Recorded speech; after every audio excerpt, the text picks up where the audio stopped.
This call is subject to recording and monitoring.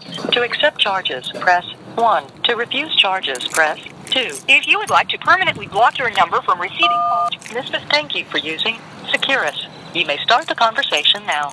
I don't consent to recording on my call. I just assumed that you would not answer the call if there wasn't importance. So. Well, I just wanted to share with you, your mom called me, and I think she said you might have been trying to call her, but I don't know if she couldn't figure out how to answer it. She said she tried to push all the buttons to answer it, but it wasn't working, and then she just got frustrated, I think, and said she had company or something, so she just wanted to let you know that she tried, but it was very difficult. So that's pretty much all I had. Okay, yeah, it had been 2 weeks since I had seen her. She hadn't been here, so I assumed that she was either sick or something was wrong. But just to let you know, I never got, I don't know if you sent it, I think you said you were going to send a copy of the Pat's affidavit that she sent from Alabama and a copy of my brief in support of her release, and I've never gotten them, so I didn't know if you had sent them or not. I just assumed that you probably did. Yeah, I sent them. I send about 60 letters a month. I just now in the last 10 minutes bought 3,000 envelopes, and it's very difficult. I know you gave me this idea of like writing 1, 2, 3, 4, but that ain't gonna work, man, because I send too much stuff. But I do remember that I sent you the affidavit of Pat and your brief, and the fact you ain't got it is shocking, and I'll try to send it again. But these bastards and these freaking, when they light up the fires of hell, the bastards in the prison mailroom are going to get the hottest spots, because I tell you, that it's just such a pain in the neck. They send back so many letters, Mike, I could just complain for hours, but I don't know why you haven't gotten it. I did send it. I do recall sending that. Yeah, I wish there was somebody out there that had some contacts in Congress or Senate that could light a fire up underneath to get them to fix this, because this is a obstruction of justice where people cannot get communications in the jails, which prevents them from filing petitions with their courts. That's obstruction of justice.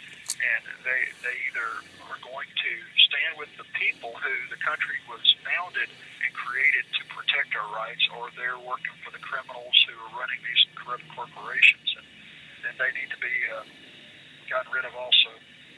Yeah. You know, a prisoner made the following observation, and I just share it with you for your consideration.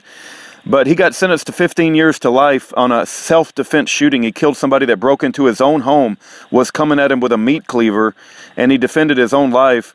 And he should have been out a long, long time ago. He's now been in prison 36 years. And he made the statement that the people in the prison mailroom, the guards, and the parole officers have much, much more power over the prisoner than the judge ever did, because they write him up on false incident reports, they keep him from receiving his mail, and they deny his parole. And they're the ones that, you know, are the wicked. He said they even have more power than the judge, you know. Right, and see that, and I've, in this, are you there? Yes, sir. Yes, sir. Hello? Yes, I'm here. Yep. And in this petition that I wrote for this appeal, I've cited that there is corruption within the parole system where they are triggering parole violations through false complaints. And in other words, it doesn't matter the truth of the accusation, it's just that you've been accused. Right. You being accused is the same as you being guilty. Yep. So they jump immediately to the end game as opposed to determining whether or not there's any facts to verify anything. And so it's all for the purposes of keeping this institution full and keeping bureaucrats in jobs or enslaving the population, which is unconstitutional, which means they've declared war on us. And the average Joe just doesn't get that. They don't want to deal with that because that means they might have to do something. People are generally lazy, unfortunately, and that's the reality of it. You got people out there that call themselves Christians, call themselves followers of Christ, but how many of them would go turn over the money changers like me and others? How many would sit there with a spotlight like you and shine the light on this corruption? Very few. Yeah. Why is that? Well, they're not true followers of Christ. I challenge them. If you're going to be a true follower of Christ, walk in the way that Christ did. Stand up to the corruption and point out, like, you know, the king's new suit of clothes. The king's naked. It's a fraud. And remember that, you know, the story about the snake sitting on the side of the road. And the guy walks up and he says, "Hey, buddy, can you take me across the road?" And he says, "Well, no, you're a snake. You'll bite me." He says, "No, seriously. I just need to get across the street, man. If you'll help me out." "But you're a snake." well, man, I'm not going to bite you. Just, look, please help me. I really need your help. You're not going to bite me? Well, no, I'm not going to bite you. Okay.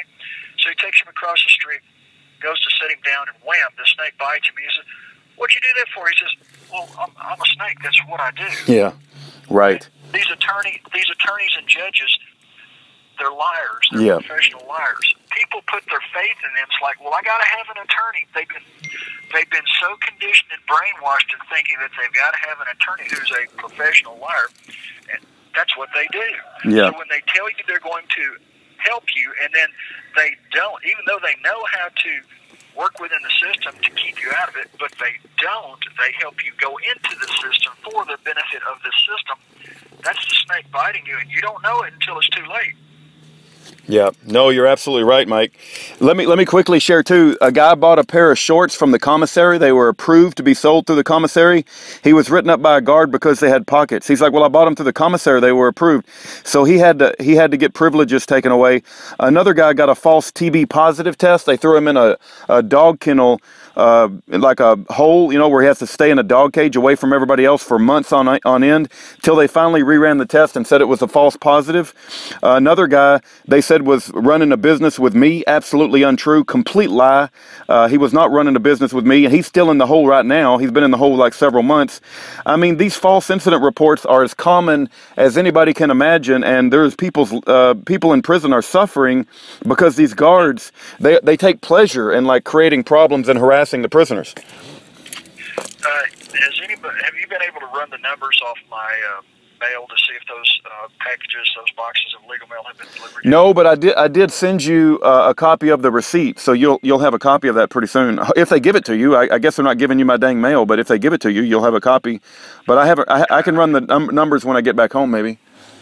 Yeah, it's been over a week since I've gotten a letter from you, but I was just hoping that maybe if you had run the tracking number, you could see whether or not it's been delivered or not. Yeah, I'm not at my computer right now. We're at a store, but when I get home, I can run a few numbers and see if they looks like it's been delivered, and then I'll drop that in the mail along with another copy of her affidavit and your brief. Okay. Nothing else from me on this end. It's just, the day in the Huffman Hotel from hell where starvation is a daily reality. God bless you, and God bless the missus and all that you do. And folks out there, if you're listening, help Rudy when you can. And please do pray for us, but do more than pray. Put effort behind those prayers, because we're the body, and without the body exercising and moving, we die. God bless you, Mike. We are praying for you, and we're going to continue to stand with you. Bye for now. Bye-bye. The call